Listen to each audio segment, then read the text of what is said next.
Can I add just my personal opinion about Mocha, Cypress, other testing tools like Playwright, Selenium, you name it.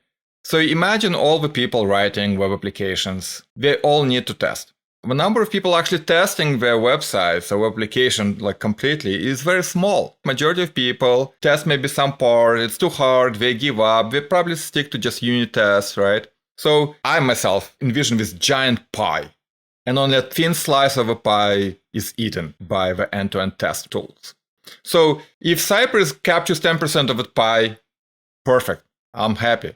If Playwright captures 20% of a pie, no big deal. There is plenty of pie to go around. To go around, I would agree. Exactly. Use any tool that you like. Just make sure your website is working so I can freaking use it. That's it. This episode is brought to you by our friends at Raygun. Raygun gives software teams instant visibility into the quality and the performance of their software. And I'm here with John Daniel Trask, co-founder and CEO of Raygun. So JD, let's talk about the challenge that software teams have. Are there really teams out there that don't have error tracking or error monitoring? Because you've been doing this for quite a while now. Have you ever met a team that's like, what is that? Why would I do that? Or is it super clear we must have error tracking? It's becoming more common, but most folks that we're bringing on board are still coming from nothing. I think that the next phase is in that telemetry and observability side of things. Like the cutting edge people are absolutely doing it already, and they've been doing it a wee while, but a lot of people are coming on to that. And I often think about it as like, you've made this investment in CI/CD, but until you close that loop with real-time insights coming from your production code, you're actually not making the most value of your CI/CD pipeline. You've got repeatable, dependable builds going out, but you're not actually being able to fail forward and respond to customer feedback that's automatically provided as quickly as you could. Okay, so if you are of the majority of new customers to Raygun, coming to them with no error monitoring, no error tracking in place, you can try it out for free today. A free 14-day trial is waiting for you at Raygun.com. No credit card required. Join thousands of software teams out there who use Raygun every single day. Learn more at Raygun.com. Again, Raygun.com.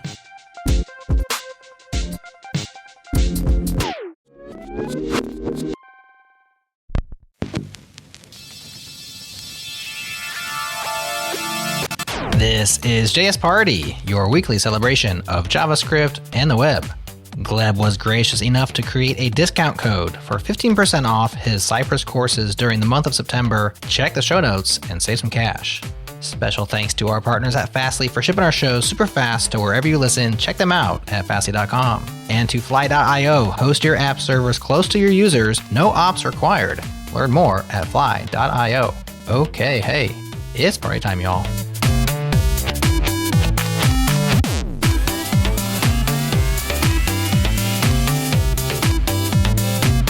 Hello, JS Party listeners. We have a very special guest in the house today. I think we might be calling this episode The Doctor is In again. So, Doctor, I feel the need to have an accent. Dr. Gleb Bahmutov, welcome. Thank you, Amal. It's good to be here. Hey, everyone. You like my Russian doctor accent? It's almost next to Dr. Zhivago, kind of the same kind of. Yeah, this is why drugs are bad, kids. Anyways, I just wanted to also welcome my lovely co-panelists. Divya, welcome. Hey, it's good to be here. No, I miss being on a show with you. It's been a hot minute, girl. I've seen her. We got to hang out in California. Same thing with Gleb. Gleb was at my house this past fall. He's overdue for another visit. But Chris is the only person here who I haven't actually got to see in person. So, Chris, welcome. Hi. Yeah, actually, I did see you in person before I knew you at, I believe it was the Node. Oh, in Vancouver? In Berlin? Oh, in Berlin, JSConf.eu. Oh my God, that was such a crazy... No, it was Vancouver, yeah. Okay, I did go to Berlin too, so if you were there, we might have seen each other in a crowd. But yeah. Stared at each other from across the room, Careless Whisper starts playing. No, just kidding. Just kidding. Both happily married people. Anyways, Chris is what's going on? Sorry, I am so slow. I didn't even catch that. That's okay. Don't even worry. Again, don't do drugs. Don't do drugs. You have drugs? No comment. Are you on anything? No comment. No, I'm just joking. A stressed out It's a 30-year-old. judgment-free zone here. I mean, Yeah. at least here. I'm just trying to get through this podcast, y'all. Okay, don't get me distracted. So Gleb, Yeah. welcome, Gleb. We're so excited to have you. So we're going to be talking to Gleb about a few things today. Gleb is kind of like this super prolific person in the community. He's like an educator. He teaches. He contributes to a ton of open source projects. He really helps lead the way. He's kind of created a couple of niche expertise areas for himself. Like I think he's an SME, a subject matter expert on testing, all things testing, but I also think he's a pretty good SME when it comes to a lot of different node libraries and utilities. You've created a bunch of stuff that I've used at companies. It's such a treat to like go through my package JSON sometimes and just like look at all the authors and I'm like, oh, I know you. Yeah. It's like, That's true. you know, I'm like, thank you, friends. No, but like you're really kind of this really incredible person in our community who has been such an expert for so long. And also just you've really been so generous with your time and knowledge. I mean, all of your slides, everything is available on your website. You have an awesome blog that's been going for years. I refer to your old blog posts and I send them to like engineers that, more junior engineers that I know, where I'm like, here, this is a great place to learn about this concept or that concept. One thing that came up recently was negative testing. I used one of your blog posts about negative tests to negative assertions. So you're awesome. I love you, Gleb. You're also a good friend of mine. Just so like on a personal level, lots of love from me. But in your own words, can you tell us a little bit about yourself? Oh, of course. And then Cypress, right? One of the lead maintainers and contributors to Cypress. Like you're not doing that full time anymore, but you're going to tell us a little bit about yourself now. So floor is yours, Gleb. Thank you, Amal, and it's good to be here. And you are way too kind to me. It's true. You know who's Superman? Superman, not me. I don't want a job. Honestly, everything that I have achieved, right, is the blog, open source, is because I was just looking around and I was like, no one has this utility and I should write it for myself. And all we do right now is putting it out there so we don't have to pay for hosting. We don't have to care about like private repos and subscribe to private, continuous integration service, like private, whatever, source control, because we have tools like GitHub and JavaScript and NPM ecosystem. And I used to be working on like C++ projects where, you have 5 libraries that you use. And if you want like add 6th one, well, guess what? The first 2 now don't compile or don't link properly. Or if you like upgrade a version, well, you probably are out of luck because these versions are incompatible. So as soon as I moved to Node and I started working with JavaScript, I was like, this is so good. I can just grab something off the shelf, use it, and add something else, and they still work. And then add 10 more dependencies, and they still work, right? And people complain about JavaScript and how fast it's evolving. And it's like, well, you might as well try other, language environments, and then you'll complain that nothing is getting done. Like there are no changes, right? There is like a change every couple of years, but there is no like user-driven, systems, tooling, all this jazz that we love, honestly. So that's all I've been doing. And I've been doing for a while, just open sourcing my work, reusing it at my day job, and, kind of supporting users that use it for their day jobs. That's it. And I will add one more thing. I'm not generous with my time. Honestly, I'm not. And I'll tell you how to not be generous. So let's say I have a repo and you're using it and you have a question. Now you'll find my email and you email me directly, right? And I get these emails like every day. Oh, like I'm using this, I have a question. How do you do this? I will actually reply with a blurb of text that I have a template in my inbox, but says, sorry, I cannot answer private support questions. It doesn't scale because 10 other users will have the same question. Open the repo issue, ask it in a public, Discord, whatever channel, and I'll answer there, right? And I probably know the answer already. I'll just find it in a link, right? But you need to do it publicly. So then 10 other users will find it, will benefit. Like I cannot be generous with my private time. Like it just doesn't work, right? So the system is to do everything in public. And a lot of people like now swear by it, right? They do work in public, where even if your day job, you do something or you prep it, you trying to like kind of survey the field, you do it in public and then you do your day job, in private.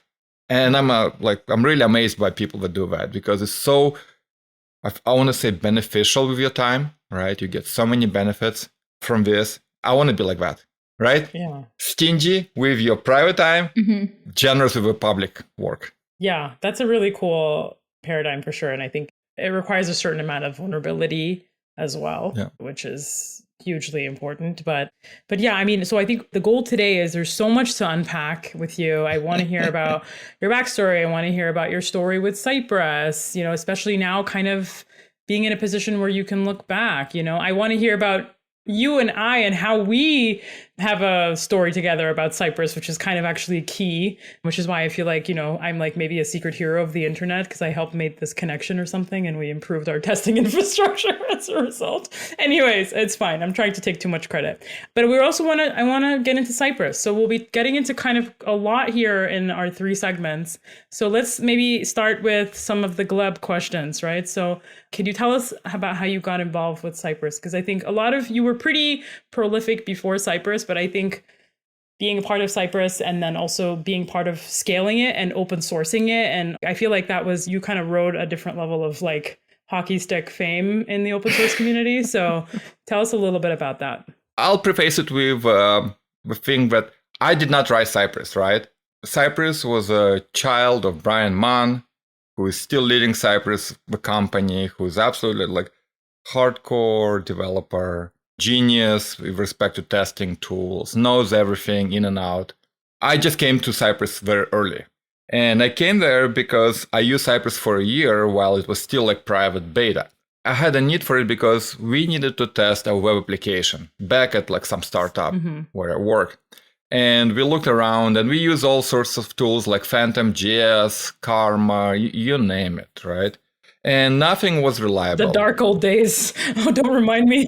The tools were kind of had tough time with modern web applications where you click a button and then the application would load data and then show the data. And you always had to I wait 5 seconds, the data will be there. Like the dynamic applications presented problems for tooling that kind of operated outside of browser, like Selenium WebDriver, where it just sends commands to the browser, like find a button, then sends commands, click on a button. In between, the application can completely like re-render the button, maybe disable it while it's fetching new data. So by the time the click arrives, boom, you're out of luck, and it's hard to understand why it has failed, right? So Cypress operates in a browser, which presents its own technical challenges, but I think they're smaller than trying to operate this machine from outside. So I got onto private beta access, tried it for a while, just loved it. We started using it, I started promoting it. Like, it's a good topic for a conference talk because everyone hates testing. And everyone will be like, oh, wait, you're going to do a demo that shows how to solve it in a nice way? Yeah, definitely come in. And I did meta presentations. We've done with Amal a workshop in Boston, right? Unit testing and end-to-end testing. And so a year later, Cypress, the company, raised some money, invited me.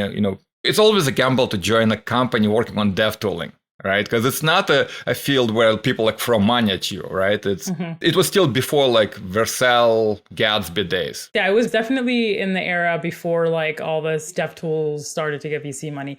So it's interesting to see like as soon as companies start to realize how expensive it is to staff and maintain and retain engineers, like, all of a sudden dev productivity is like really important to businesses, like, which is great, right? Like it's a win-win for us, but it's so funny that it's taken them this long to catch up, right? Testing always has the smallest budget, right? If you think about the marketing department versus testing, marketing department is huge, testing department is small. And I always joke that it's because marketing department sells you dreams and testing department crashes them, right? Like internally, it like just kills them. So when people realize how much money they waste by a bug, right, affecting their production, affecting their reputation, all of a sudden like, oh, wait, we have to invest in better tooling. We have to invest in training. It becomes like very logical decision. It's no longer like move fast and break things. It's more like what are the best tools that you can use so that you move fast while, not breaking things in obvious ways. Right. And then immediately we had to figure out how to like survive. And we decided to open source Cypress itself, right? Because no one would write tests using a tool that can just disappear, right? Startup fails and the tool is gone and then all your tests are gone. Poof.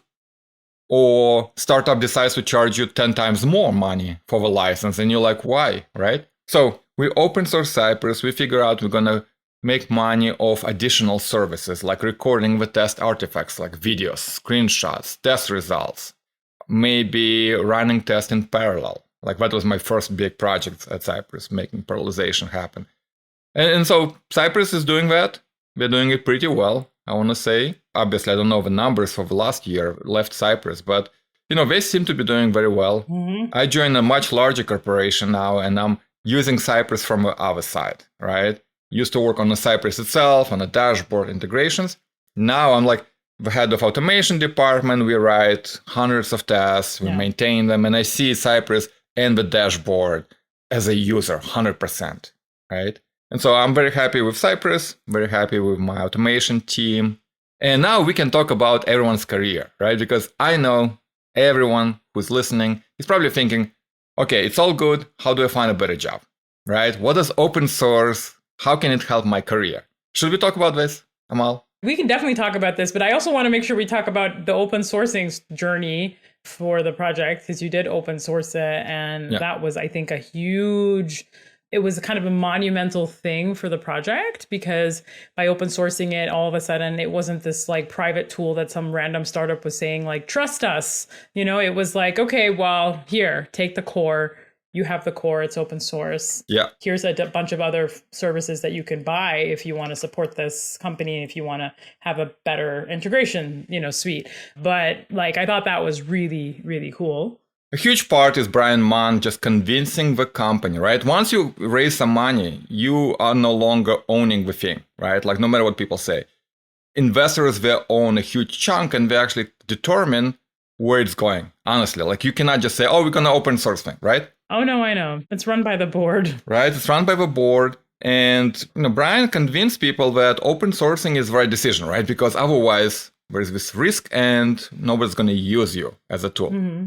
From a technical perspective, open sourcing means a bunch of things, right? Everything from like making sure that whatever you open source only has all the licenses, squared up, right? Like you're not using third-party dependencies with private licenses. Everything, you have to have a licensing contribution agreement for everyone who contributes, right? You have to clean up the repo, make sure that anyone who wants to like submit a pull request can actually do that. Right? To me, open sourcing is almost like, imagine you have a car and you want to bring it to a car show where you want to pop a hood so that other people can look into it, right? Well, you probably need to make sure that under the hood, things are in order, right? And look good and you can be proud of it. That makes sense. We've done for a couple of months doing like just cleaning up things, organizing them, putting them all in one place. So it's not like 10 different repos. Okay. I have a burning question for you on open source, and then I want to hear from Divya and Chris, because like I've been like super chatty Nelly here. But like I always wondered, like when you open source a repo, what do you do with your Git tree? Specifically, like if you're removing stuff when you're cleaning it up to be open source, the reflog is going to not be your friend here, because people could in theory go back, right? So what do? Do you start a new Git tree? Like, if so, like what about all that fidelity, that you're losing? So I'm just curious. So what I've seen happen is people just zap it, right? Maybe if they need the old info, they keep it in an archive somewhere. It would be interesting to know what Cypress did there, because I have no idea. I could imagine I would be the kind of person who'd want to go and massage the history and like spend a week just like fixing up change sets and reordering things like a crazy person, which is a thing I like to do. Oh my God, that's like signing up for the worst kind of pain. I mean, I love my reflog, but I do not like being in there. I do a lot of wacky stuff with my Git history. We should do a show on it. Yeah, but what did Cypress do there? Yeah. I believe they kept the whole history of a main repo. Whoa, okay. And I'm trying to kind of check that really quickly. I do believe you can see all the way to the first. Initial commit. Damn. I know. You can find, and the first commit was something funny. I've done it before, I swear, right? It was something like Brian, like, okay, first commit is gonna be great, you know, kind of like Yeah. starting with testing tool. And it was like several different languages, right? Like it was like coffee script, script, this script, that script, Nancy script, like all the scripts. Like how many languages was in the? It was just CoffeeScript because it started, let's say, Okay. probably like 7 years ago when ES6 was not a thing, and the only language you could use with modules and like saying semantics was CoffeeScript. And I have to say, CoffeeScript was my bridge because CoffeeScript was. I used to be C++ and C# developer, and I could never program in JavaScript. To me, it was like a bowl of spaghetti code all the time, right? And then I discovered CoffeeScript, and it made sense. And when I saw Cypress, I was like, oh, it's written in CoffeeScript. I was like, gotcha. And not only the tool was written itself in CoffeeScript, you could write the tests. You could probably still write it. I don't know. In CoffeeScript, like your spec files could be CoffeeScript, and it's like super clean syntax. It actually looks very nice. So CoffeeScript was the way to go, and slowly moved to ES6 and then to TypeScript. So now I believe the tool is like pretty much all TypeScript. I don't know how you feel about TypeScript, but it's there. I've come around to it. Same, me too. I think the best way to see it is not comparing it to JavaScript, just seeing it as a completely different language. Agreed. All I want to say is TS ignore is my favorite comment. I'm not going to fight you. I'm just TS ignore next line, whatever. Do you have a little hotkey in your keyboard? Just go, copy, paste, you know? Just shut up, TypeScript compiler. Take that. That's the thing. I'm very angry at that TSC compiler. I mean, at TSC, I'm just angry at it a lot.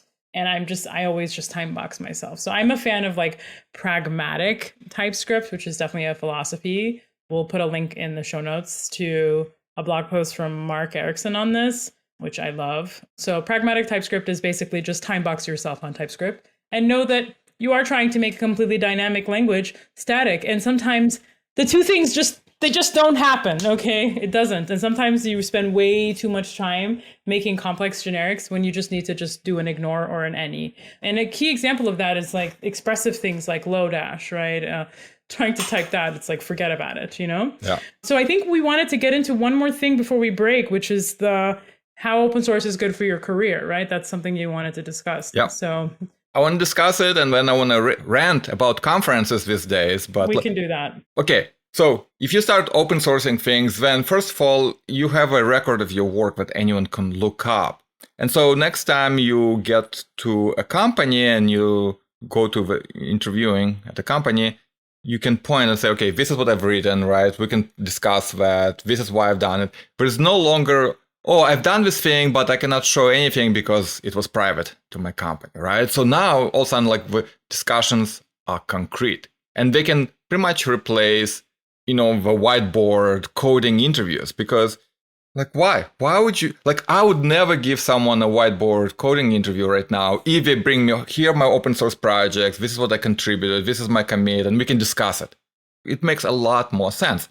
So this is a great part. It removes, like, this whole problem with interviewing, this whole nervousness, this whole, like, on the spot thing. Okay, so that's great. But another thing that will supercharge you after a couple of years, probably, if you keep it up, right, is that you're going to be invited to the companies, right, to join the companies just based on your open source work, right? Like, people will email you or LinkedIn or whatever, just talk to you and say, okay, hey, why don't you come on board? You know this tool, you've done this like awesome job right here, right? Why don't you join us, right? It's this huge change, and you just have to keep it up with open source work, right? Will it happen like on a clock? Probably not, but it probably will happen. But there is another, I would say, complementary work to just programming. Programming is great, coding is great, but you have to write. You have to write blog posts, you have to write presentations, you have to promote your work, you have to explain it. And you'll benefit yourself from doing it, right? And other people will understand what you're doing. The number of people who's going to look at your source code is probably like single digits. Maybe someone reviews a pull request, maybe someone digs into how the library works, right? Very small. But if you write a blog post saying this is how you do, let's say in my case, like unit testing or testing a node program or testing CLI program or testing a website, the number of people who will read it could be thousands.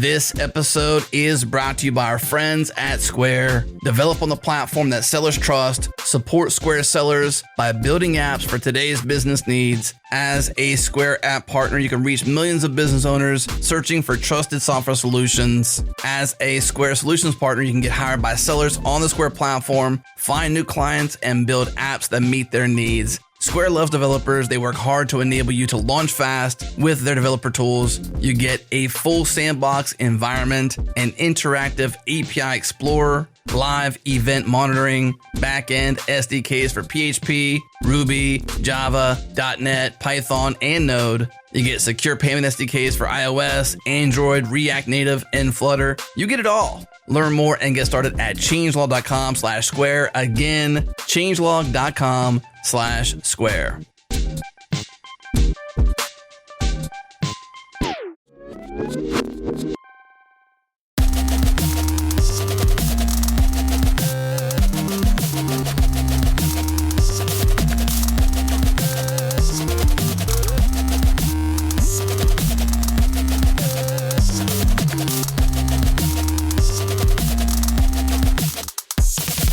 So moving from open source careers and kind of back to this open sourcing Cypress question. Cypress is, last time I checked, permissively licensed. And I was curious, like, how Cypress arrived at that, because a lot of companies in similar, like, VC funded situations will choose essentially anything but a permissive license, because they don't want some competitor to go and take the source code and run with it. So how did you get to, I believe it's even MIT, how did you get to MIT, and how has that worked out? Excellent question. So yes, Chris, Cypress, the test runner itself, is licensed under MIT license. Just like all the plugins that Cypress does, all the integrations with particular tooling that it has, all the reporters and CI integrations and all that. It's all MIT license. One reason is because I'm in Cambridge, Massachusetts, right down the street from MIT University. So that's obvious. That's one answer. No, but the serious thing... Oh my God, Gleb, are we going to start a counter for your dad jokes? This is hilarious. Listen, internet and people who don't know Gleb very well, you don't understand how much of a dad joke pun master Gleb is. He's like, he could just whip them out like bang, bang, bang, bang, bang, So we're going to have to count them. Start a counter. Okay, no. Anyways, okay. MIT University has nothing to do with it, right? Cypress, the company, was founded in Atlanta, Georgia, right next to Georgia Tech University. So MIT would not play a role.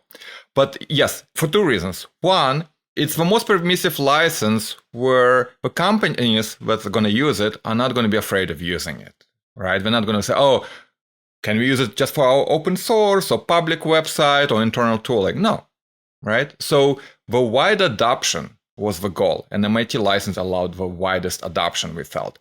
And another thing, speaking about competitors, Cypress the test runner is now used by Cypress the dashboard competitors. If you go to browser stack, you can run Cypress and the results will be written on the dashboard. If you use AWS Amplify, you use test runner and they show you the results on the dashboard.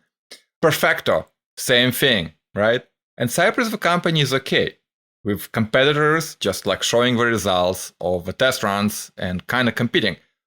The goal was to get as many developers as possible using the tool. That's smart. Okay. So even if some developers are going to look at results in other dashboards, is fine, right? And it also is very difficult from stopping people from just using any kind of Mocha compatible reporters in general, right? So Cypress is built on top of Mocha, so all the reporters are working. So if you want to generate Mocha awesome report and just show it on your CI, fine. So it's not even the commercial competitors. You're competing against people just hosting their own report results. So the wide adoption is better. Gleb, you just said Chris's trigger word, Mocha. Mocha, I know. I can't, Chris, what's it like being in a Starbucks? What's it sound like? I'll have a Mocha Frappuccino. Okay, fine. No. So yeah, Chris, for those of you who may not be familiar, is one of the lead and core contributors of Mocha, like the world famous backbone, like highly used, never thanked enough test runner that's node first and is awesome and has been around forever and is battle tested and has a really simple, easy API that's open and extensible. I'll stop the advertising now, but that's what Mocha is. I haven't worked on it for a year. You haven't? Okay, fine. Yeah. This is news to me, Chris, but you did. You did for a very long time. But I did for like a good 5 years. Yeah. Yeah. That's a really cool answer and very strategic of Cypress. Yeah, thank you. Yeah.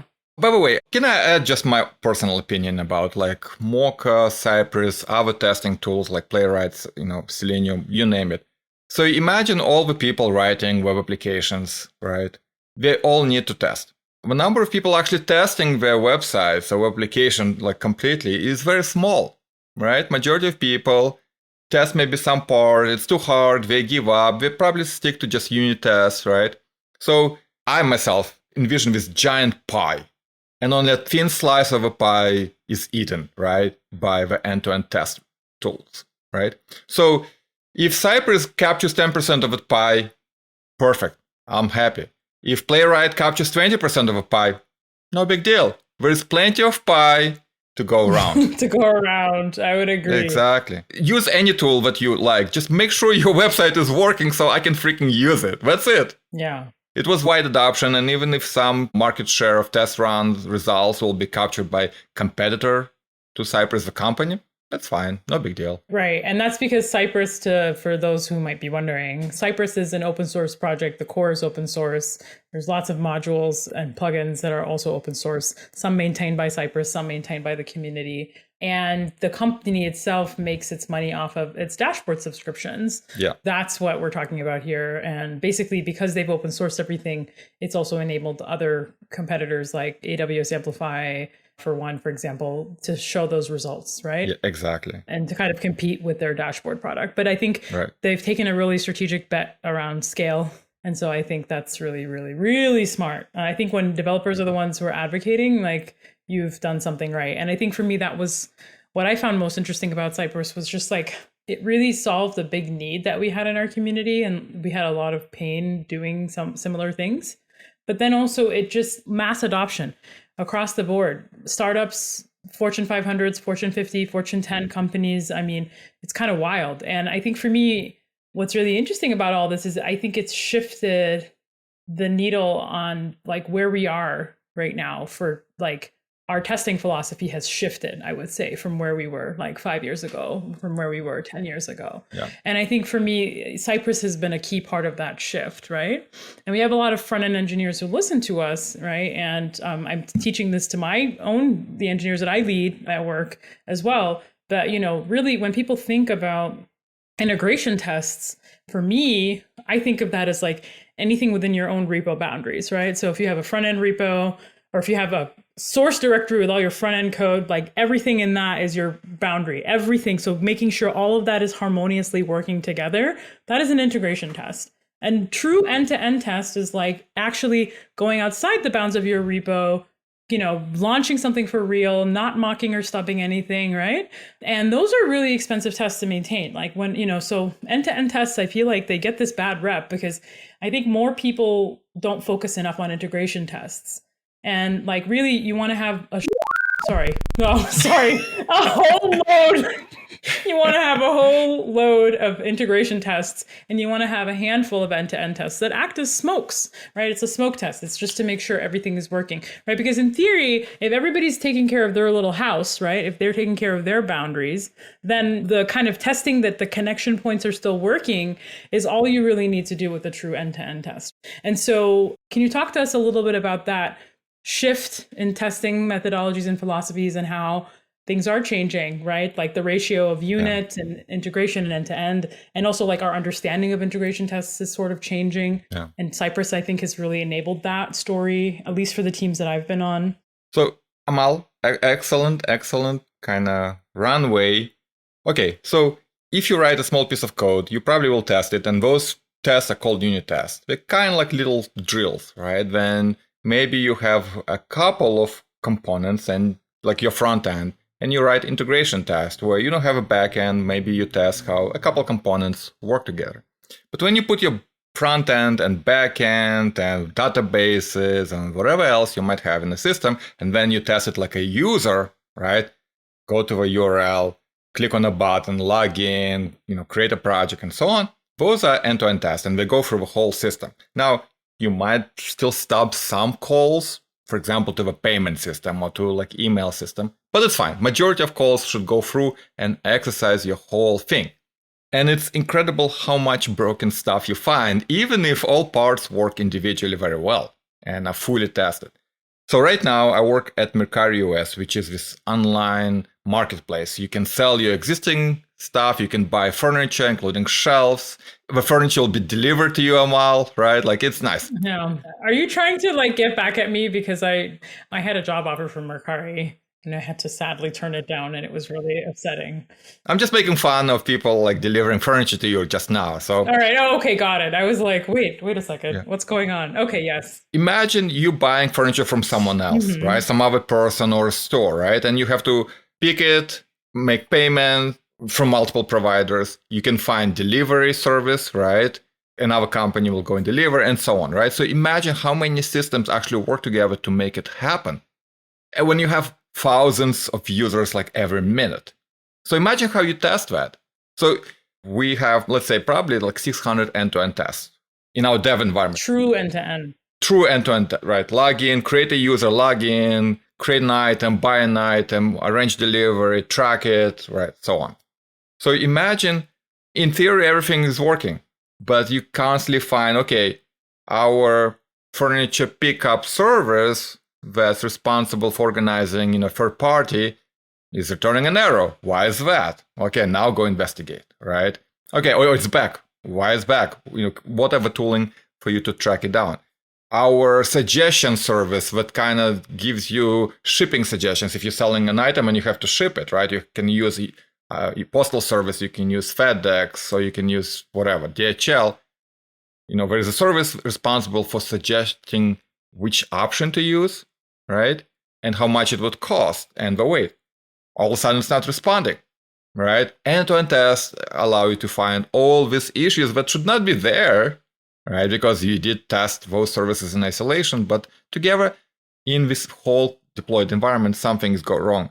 So I think the biggest thing about Cypress was someone who is working on a front end or back end or working as a tester could come in and write a test very, very quickly and see it run and understand why it failed or why it succeeded or what has happened during that test. I think that was the revolution. You could come into a new job and in the first day, boom, show how full system is working or not working. It's fine either way, right? But I think that was the revolution. You did not have to suffer through tooling and versions and installation and running it on CI. You could be successful in one day. So I was impressed myself, and I hope the users who tried it are also impressed. And that's what is really nice to see still. Like, I'm still a big advocate for Cypress every day. This is kind of my take on this situation is like Cypress was really the first end-to-end testing tool that focused on the developer experience and not just This is a tool for the QA team. Yes. And what it did was it kind of caused this shift left where developers are now saying, oh, writing these functional or these end-to-end tests is part of my job now, right?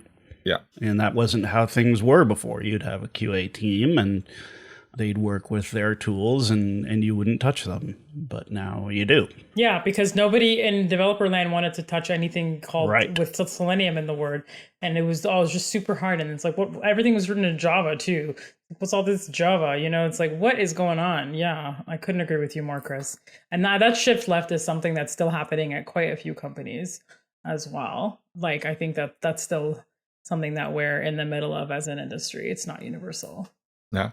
And it still is in progress. And I'll tell you an example. So it used to be that Cypress would only do end-to-end testing, right? You visit the URL, you find a button, you click on it, and then the website would contact, backend and then show results. Excellent. So now Cypress released something called component testing. right? So imagine you are a developer and you work on a date picker that fetches like available date intervals, right? When you can schedule something like a pickup. Okay, well, how would you test that, right? It used to be that you would use something that runs in Node like Mocha, Jest, Ava, and so on, right? But would emulate the browser that would render your component in this dumb emulation. And then you would have to know specific framework things for The secret handshakes, I call them. the secret handshakes for that framework, right? And the testing tool and integrate and say, fire a click event and then turn the wheel so that the framework, does its processing and then renders the results in this thing that you don't see because it runs in complete dumb emulation. Don't forget to hold your breath either. You have to hold your breath and then touch your nose. Yeah. And like wiggle your toe 3 times. You sacrifice a goat, the whole, shebang. But The whole shebang, right? Exactly. so Cypress folks, right, kind of were thinking, okay, well, why don't we take that component, React, Angular, Vue, whatever, and we'll already have a browser that we control, and we'll just mount that React component and then start React as a mini web application. So instead of mounting your whole app, when you visit the URL, you mount that component and you also hook into that so you can like pass, I don't know, like a property or a spy. But other than that, after you mount it, it runs as a full application. So you can use the same commands for clicking, for typing, for observing the network, for stubbing the network, for checking the results, all in the browser, all using the same standard commands, right? Use all the dev tools, use all the debugging tools that you want right there. And you're using a real browser, so you can see everything. So this version of Cypress has support for React, Angular, and Vue. I'm super happy to see it because it shifts the testing all the way to the left so that the developers, while working, can see the thing, right? And this also allows you to do things like, okay, well, if I'm testing a button, I have to find the button. So how do I find it? So now developers have to think about it because they're writing this component test. If I click on a button and it shows like a pop-up with some text, how do I check that pop-up? Well, you need probably some kind of label or ARIA attribute or even a data test attribute so you can find it. So developers now start adding and think about testability of the code and components. And once that's done, they can write end-to-end tests so much simpler because everything is testable, everything is findable, right? And then QAs who come in, they can say, yeah, I see this component, I see the ARIA label, I'll select it using ARIA label, I'll observe a network call. It makes end-to-end test writing so much simpler because you shifted left so much, but now everything makes sense. Nothing is like black box and nothing is like, well, I don't know how it works. It's not over. It's pretty impressive. All right. Enough of the shenanigans, for real. That's amazing. And whoa, right? Yeah. Like, talk about like pushing the needle and shifting the conversation, right? Making it easy to actually visualize your tests, have it be part of your iterative development workflow. And I think then taking that and saying, you know what? Hey, Node environments, maybe not the best place to do front-end testing. Like for components, right? Let's render them in a browser. It's one of the things that's always bugged me. I'm like, what was it? Not Phantom JS. What's it called? No, Phantom JS was the first one. First in Phantom JS, and then there was the other one, the Dominic's. JS DOM? JS DOM, thank you. Yeah. Yes. JS DOM, right? I'm like, come on, people. Like, we are reinventing the wheel, you know? Let's just use Node tools for Node testing, and let's use, browser tools for browser testing. Wow. You're like, how do you know your images are rendering? How do you know your CSS is working? All this kind of speaks to that, like, JavaScript hungry hippo kind of the phase that we're going through as a community, right? Like everything that can be done with JavaScript will be done with JavaScript, regardless of whether it's a good idea or not. So anywho, I'm ranting now. I feel like those headless browsers, like your Phantom, they really filled like this niche because it was need. Oh, but there was a need. There was a need, but we've evolved past it now, though. We have better tools. Well, it was slow. It's still slow. It's slow to start a browser. Oh, it is. Oh, there's that. Yeah, I get that. And if you want that quick feedback loop, then you have this thing that runs in Node that fakes a browser and is really weird, but people love it, right? So yeah. Honestly, that is the biggest pushback that I have gotten from trying to always make that pitch to teams. Is like, well, it's so slow to like launch a browser and like, wow. Like literally that's the excuse that I get. And I get it, people, I get it. But you know what? We have computers, we have compute, we have fast, really MacBooks, like, and you know, there's like cloud computing and there's called like caching and using ASTs to like run the right set of tests and such and such. I mean, like we should leverage these things, you know, I get it. It's not one terminal window, but it is the right thing to do for our users at the end of the day, and the right thing to do for the health of our code and our applications. So, you know, I'm just putting it out there. You're right. And you have to talk about what's the speed that you're trying to optimize. The initial speed of starting the test tool and getting to the first result, or the speed of your development cycle. Because these are different things, right? And I have a whole presentation about we're optimizing for this like initial like run of a test, right? Oh, it's 10 milliseconds versus 10 seconds. I was like, okay, but what if something fails? How fast can you debug it? Oh, it's a black box and you have to like, and then there's a browser API, but you're not sure if it's implemented at all or correctly versus you're seeing it in browser. What's the speed of debugging something that fails on CI? What's the speed of maintaining the test when someone else who hasn't written the test comes in and has to change it or investigate a failing test when you already left the company? What's the speed of that, right? Let's not optimize for something that you can just leave open on your computer and it just like sits there rerunning the test as you like work on it, right? So to me, it's like, think about the speed you're optimizing for, because it might surprise you. And all the comparisons. Okay, if we're ranting, let me rant about this. Rant. The most popular things on the internet are things of framework X versus framework Y, right? Where we say like, here's, you know, a list with 1,000 items and let's like virtually scroll through it and look, this framework X is like 10 seconds, this one is 30 seconds. And I was like, okay, is that the speed we're really optimizing? That's the use case that every user will scroll very quickly? Okay. How come you're not using the speed of development, the productivity of development, or something else? And guess what? Because it's so hard to measure, right? But yet everyone like going through this flame wars. Is it 2 kilobytes versus 10 kilobytes of initial JavaScript? Okay, I understand it might be matter in some context, right? But let's not just say this is the only metric. Yeah, no, I get that. There's so much to unpack here. You know, to kind of summarize, you know, Cypress has really pushed the needle for our ability to have good DX and maintain our tests and also be able to test more things with it, not just integration and end-to-end tests, but actually component tests, right? And that's really exciting.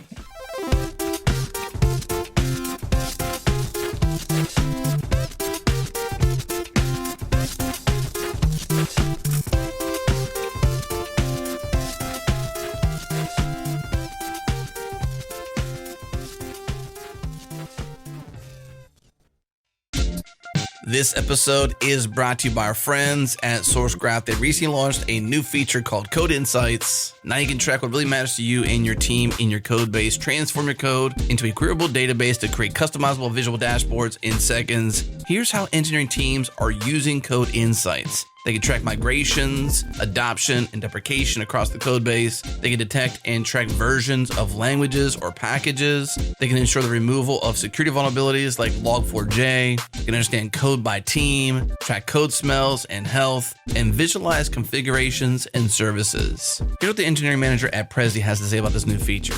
Quote, "As we've grown, so has a need to better track and communicate our progress and our goals across the engineering team and the broader company. With Code Insights, our data and migration tracking is accurate across our entire code base, and our engineers and our managers can shift out of manual spreadsheets and spend more time working on code." End quote. The next step is to see how other teams are using this awesome feature. Head to about.sourcegraph.com/code-insights. This link will be in the show notes. Again, about.sourcegraph.com/code-insights. And by our friends at Hasura. Hasura lets you create dynamic, high-performance GraphQL and REST APIs from your databases in minutes with granular authorization and caching baked in. All this without touching your underlying database. Go from data to API in literally minutes. As the technology landscape evolves, a key bottleneck for teams is making data accessible, especially in enterprise environments. Modernizing applications and building new features is critically dependent on being able to shape, control, and ship your data to interfaces demanding always available real-time access. Hasura solves this problem by connecting your databases, your REST servers, your GraphQL servers, and third-party APIs to provide a unified, real-time GraphQL API across all your data sources. Imagine your tech stack is a Postgres database, Go is your backend language, REST APIs and vendors who only expose REST, and React for your front end. Hasura can give you an instant GraphQL API for your front end,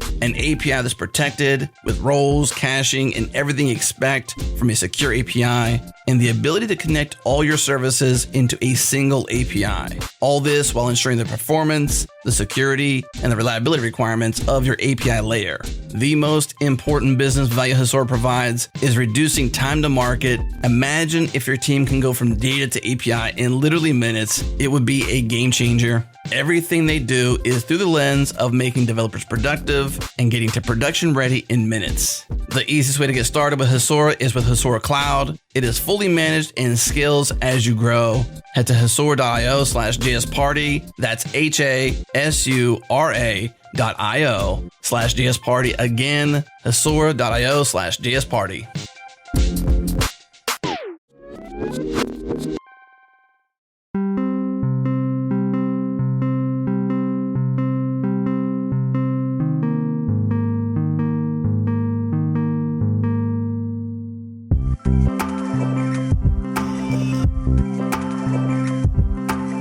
So we talked a little bit about Cypress and like the various testing frameworks, the history of that and how it came to be. But what is upcoming, or what are the innovations that are sort of on the horizon for Cypress?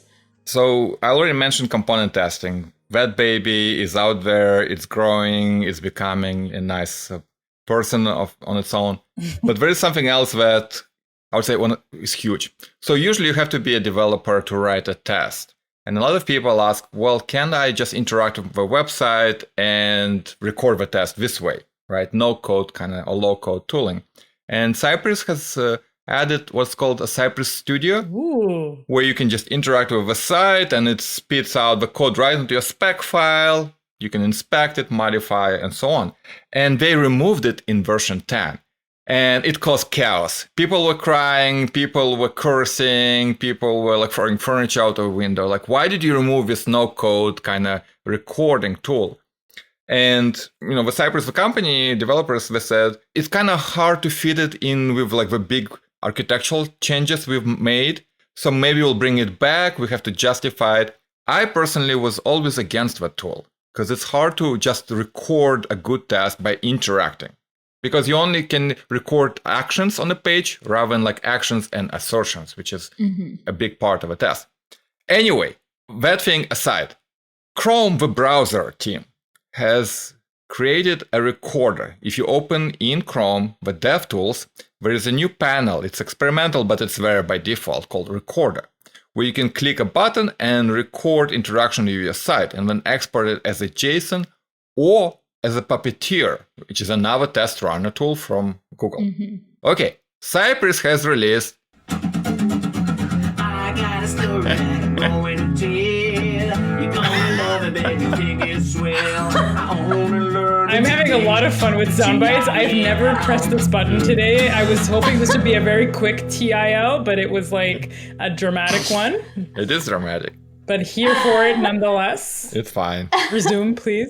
No, so Cypress team has just released Cypress Chrome Recorder extension.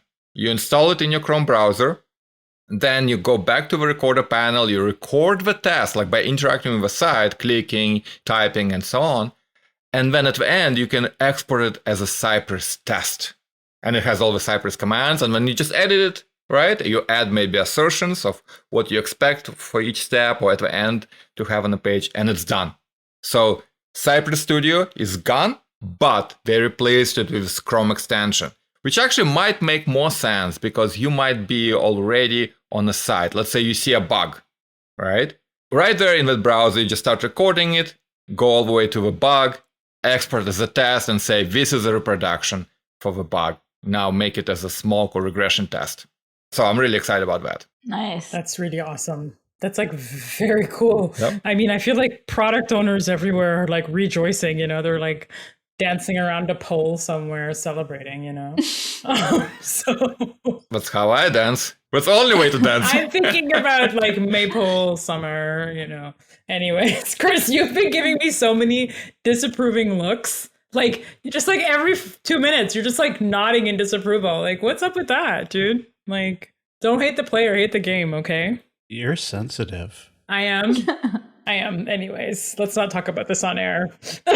Maybe this is a good segue to talk about the wider community, because we talked about the online open source community, but of course developer communities are not just online, they also are in person sometimes. So in certain communities that are outside of projects and software, like conferences and podcasts like the one we're on now. Well, I just want to remind everyone that the people you can interact as a professional, right? Not just people at your company, right? Or your school or your study group, right? We are truly gone global, especially during COVID, right? Where you actually interact with people a lot more, right?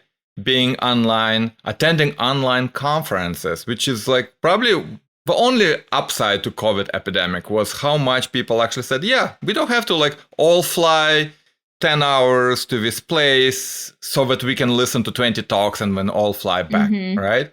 It became acceptable to have online conferences, which I personally find incredibly rewarding, right? Being at work and then looking at schedule and say, oh, I'm just going to watch for next 2 hours conference talks that are online. But I have to say that I don't like all aspects of online conferences as a speaker, right? So I'm gladly doing online talks. You invite me, I'll do it, right? But it takes work. It doesn't take any less work to prepare a presentation if you're doing online. It probably takes more because you have to deliver it. You can't wing it. Yeah, you have to deliver it in front of like green screen, literally, right? You have no audience reaction. It's absolutely much more harder emotionally than being at the conferences and feeling excited and you see everyone and then you discuss it, right? Like, no, it almost happens as in vacuum, but it's still fine to do it. Of course, being at in-person conference has its perks, right? You're there, you travel, you have speaker dinner and so on, but online doesn't have it. So trade-offs. What I want to encourage everyone in the community to take advantage of are not just online conferences, because usually they have like a free track or they publish talks afterwards, right? It's a lot more professional now than in-person conference. But take advantage of workshops, right? So during COVID, you had to do workshops online. So a lot of people actually stepped up the game, right? They're better prepared. They know what to do, right? They know more specifically how to interact with each person. The online workshops now are much better than they used to be before COVID because you had to improve, right? But I want to take an issue with some conference organizers. Not only they invite me to do online talks, which is fine. They want to invite me to do online workshops, right? For free. Usually it's like, oh, can you do it for like 2-3 hours? It's like, 2-3 hours is a huge chunk of preparation, and right? So it's fine. I've done it a couple times. I encourage everyone to attend online workshops if it's available. I'll do one for Testing for Good, which will be in October, organized by Sauce Labs, right? 2-3 hours about testing using Cypress, end-to-end and component. Oh, I'm going to get my team on that. It's going to be a good conference. I just want the conference organizers to be a little more, I would say, respectful and say, okay, the workshops that we're giving for free will probably be limited in scope because it takes a lot of work, right? And it's harder to justify. But if you're attending, definitely take it as a chance. If you can attend any workshop online, definitely attend it. It's a good thing. Yeah, and to be clear, Gleb isn't talking about Sauce Labs in particular, just in general. Yeah, right. No. Or like free conferences in general. Take care of your people. Yeah, I totally agree, Gleb, especially because you do a lot of speaking. And you're speaking at a few different interesting things. I have a bunch of people from my company that are actually going to be at NGConf. Yes. And I'm excited. You're going to meet people that I work with. And like, yeah, you'll be doing a workshop at NGConf.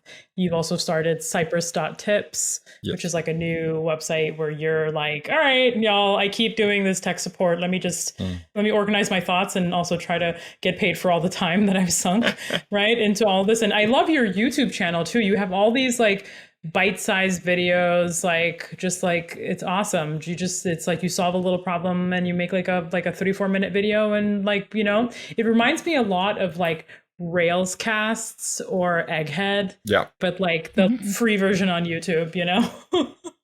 Although I think Railscast is free and has been for almost a decade now. But Amal, can I interject? Yes, I'll be at NGCon this weekend. I'm only doing workshop and flying right after. I'm not even going to the conference. I just don't have time to stay there. I see. So if you're not taking my workshop, and I'm working on the contents, like finishing it just now because of a component testing for Angular that came out. Interesting. That section is new. That's awesome. For what it's worth, this episode is going to be dropping after NGConf or during NGConf and after your workshop, because your workshop is next Monday. So time warp again. But yeah.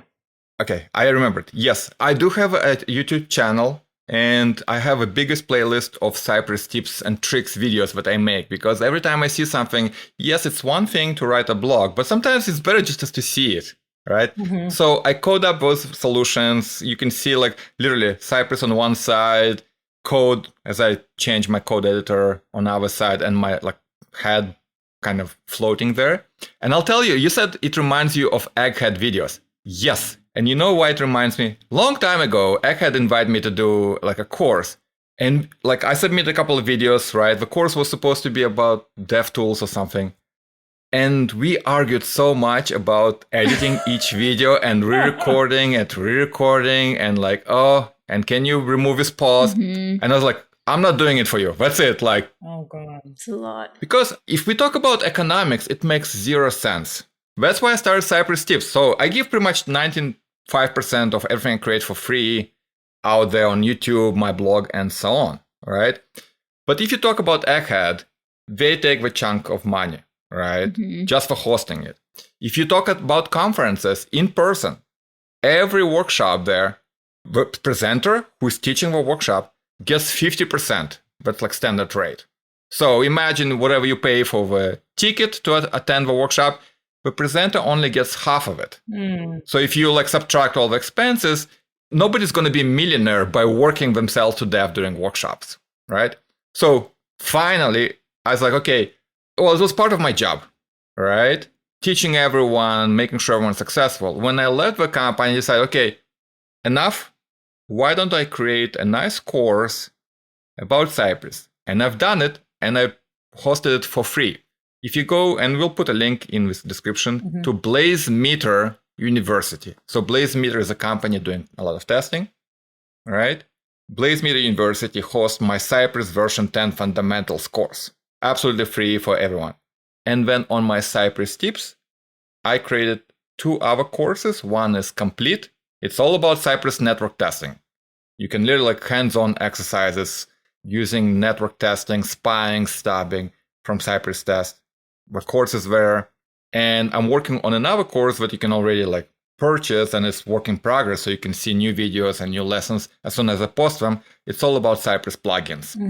How to extend functionality of Cypress using other tools. That's awesome. And we're going to give JS Party listeners a promo code to get 15% off of any of Gleb's courses for the next like 3 weeks. 3 weeks from when the episode drops, which will be someday in, I think, September 1st or September 2nd is when this episode drops. So it'll, let's just, probably for most of September. Yeah, why don't we do the whole September? Let's do all of September, yes. Testing September. Exactly. JS Party. And then we'll put the link in the show notes to Cypress.tips. And JS Party will be your promo code for 20% off. And yeah, support a maintainer. And I'm definitely going to be getting my team on that. So thank you in advance. And what else? So I think to kind of wrap up here, I'm curious. I like asking this question to a lot of what I consider like very prolific open source maintainers. If you could wave one magic wand, like about the internet, about development, about whatever, testing, anything goes to this technology related, like what would you want to change? No, honestly, I like the complexity, right? We have all this kind of history of internet, and it grew layer by layer over, 31 years now. And it became this nice little system of libraries, tooling, websites, technologies. I would not change a thing, right? A lot of people kind of say JavaScript needs a standard library, right? Not just like a couple of math and so on, but like big libraries, so you don't have to include Lodash or Lambda in every project that you work on. And I kind of see why people would say that. So maybe the one consensus decision would be just to have Lodash available by default. And I'll tell you why. Cypress, the test runner, by default bundles and includes Lodash, Bluebird Promise Library, jQuery. It used to have Moment. They removed Moment because it was way too big for what it was supposed to do, right? It's so nice when inside your code you just, hey, here's a Lodash method, just use it and move on, right? You don't have to install nothing. So if there was one change, just include Lodash by default in the browser. Agreed. I'm +1 on that. Like, yes to all of this. And in our chat, like here, Chris was, we were gossiping about you. Chris was like, quote, I don't understand how you make all this content and have a separate day job, end quote. I would agree, Gleb. I don't understand it either. You have a lovely wife and kids who you also spend a lot of time with. So I know you're a family man too. And you also do a lot of volunteering with different environmental groups and kind of groups that are trying to do something about the climate crisis. So you definitely have a full life. And we just want to say thank you for like everything that you do. Oh. The internet is literally a better place. Oh, wait, we didn't tell people the story of me, you, and Cypress. What the hell? Like, how did... Like, give me extra credits. Like, oh, yes. Well, I'll say it really quickly, which is like, I invited Gleb to a podcast on Cypress. Like, this is like, what, maybe 6 years ago now? I don't know, 5 years ago, some long time ago, on Web Platform Podcast, which is where I've been podcasting since 2012. The project is kind of actually kicking back up again. We paused for a few years. It's been a long-running, pretty successful podcast on the web platform. I'll put a link to the episode. But I invited Brian and Gleb. So that was Gleb's first introduction to Brian. And I invited Gleb as a guest panelist with us to interview Brian because of how much Gleb loved Cypress. And I was like, hey, Gleb, now's your chance. Come meet Brian, And shortly after that, he ended up working with them full time, So I'd like to take a little bit of credit for accelerating what I think would have happened anyway. But that was a pretty cool, little story for all of you. Thank you, Amal, for that and for the story. And I just want to point out that, your first job out of college, out of boot camp, probably has to be on the strength of your resume, whatever courses you took, open source project that you can show. But after 2-3 jobs, you probably want to look at your career and make sure that you are invited by people you worked with or interacted or collaborated with. Right? Because those things will probably lead you to places that you enjoy more than blindly applying at a company and then joining. It's like, oh, I don't like this product. I don't like the technology. I don't like these people.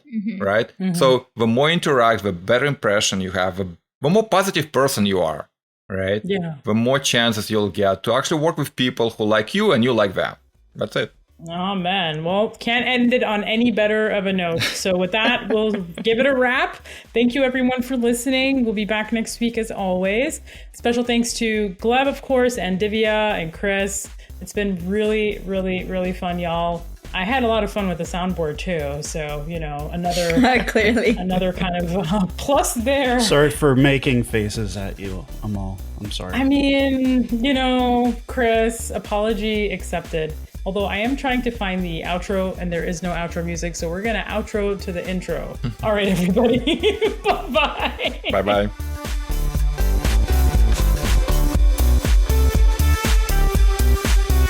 All right, that's the show for this week. Thanks for listening. Subscribe now before you forget. Head to jsparty.fm for all the ways. Good news, we restocked the Changelog merch shop. That means if you've been waiting for a JS Party t-shirt in your size, now is the time to buy. Check them out at jsparty.fm/merch. Thanks again to our partners at Fastly for CDNing for us, to Fly.io for hosting our app servers and database, to the mysterious BMC for the dope beats, and to you for partying with us each and every week. We appreciate it. Next up on the pod, Nick, K-Ball, and I hang out, and I'm not going to lie, it gets a little bonkers. This episode is wild. Lots of laughs are in store, and hopefully other useful stuff too. You be the judge. Stay tuned. It'll drop into your podcast app next week.